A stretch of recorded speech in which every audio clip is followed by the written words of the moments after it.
You ask Tiger to solve. This deals with linear equations with one unknown. The final result is x equals 10. Let's solve it step by step. Simplify the expression.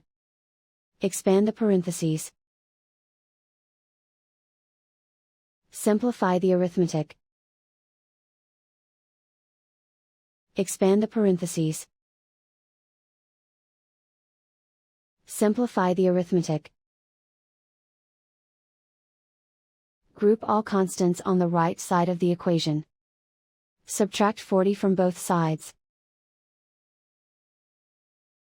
Simplify the arithmetic.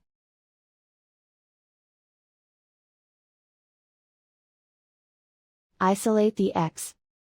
Divide both sides by -4. Cancel out the negatives. Simplify the fraction.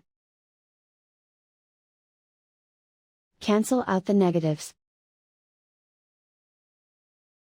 Find the greatest common factor of the numerator and denominator. Factor out and cancel the greatest common factor.